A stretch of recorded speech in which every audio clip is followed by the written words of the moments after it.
लोगोफोर नै जोंहा दिनै अडिट दं नालाय बिमाफ्रा सेलेब ग्रुपनि थ' बेखायनो आङो संबाय खावबाय भिडिअ लाफ्लामायासै लोगोफोर दा जानायखौल' नायदो लोगोफोर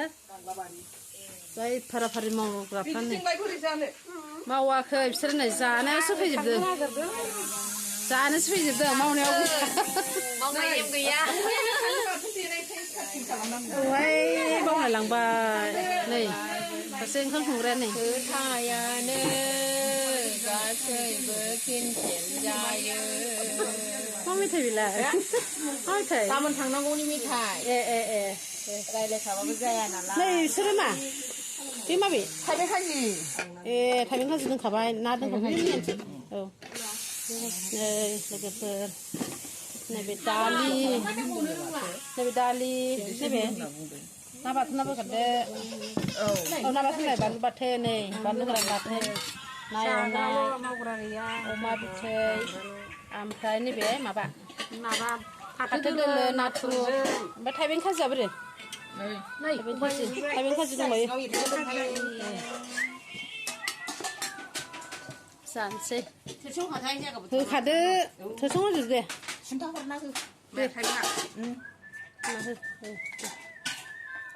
हाय रायजोफोर जासाबदो फाथो दोलो दालि बेदर एवनाय एवनाय बाथोन आवबा आलु भाजाया आलु भाजाखौनो माबानो रोङाखै नै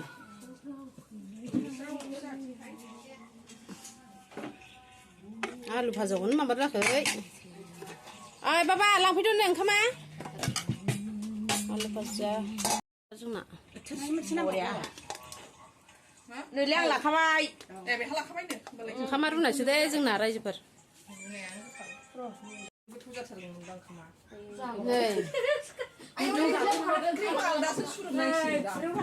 गुदुं होलायबावोसो नै जै मावनायावबा गैया संनायाव जमा जाजोबबाय नै रायजोफोर नायनानै लादो अलसा गोजा बिसोरो अलसा गोजा आङो हायदोंहाय आं अलसा दामखा थांबाय बे माबाया नै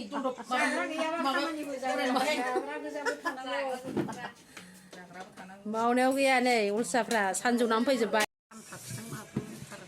आमबाखि नङा रुनायसो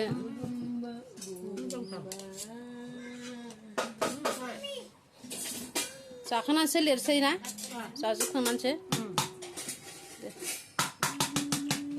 नैबे सानैया हायनायाव थिगथार आं हायनायाव रोङा दे ओइ सिमा जादो नोंहा बेयाव आबो सानैया माथो फैदिया दाबो सानैया आलु भाजि जासाबदो रायजोफोर न'नि आलु दे जानानै आयु फिथाइ होबाय फैना बिमा फिसाखौ मानो बावखो सोर आफा बिमा फिसा बानलु बाथोन संख्रि नांगौ नांला बानो बेखौ लादो नैबे लाला बानो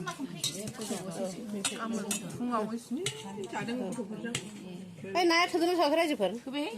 बैसोर सानै दोनखाबाय आङो आंबो नाङा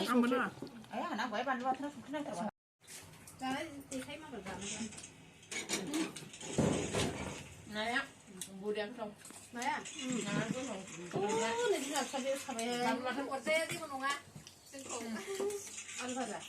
आलु भाजा अमा एवनाय मा ओंख्रि जाखो नै ना बानलु बाथोन थाइबें ओमफ्राय आलु भाजा ओमफ्राय अमा एवनाय ओमफ्राय औ अमा एवनाय नैबे दालि ओमफ्राय बै फाथो दोलो बानलु बाथोन बै समाव लायदों बिमा फिसा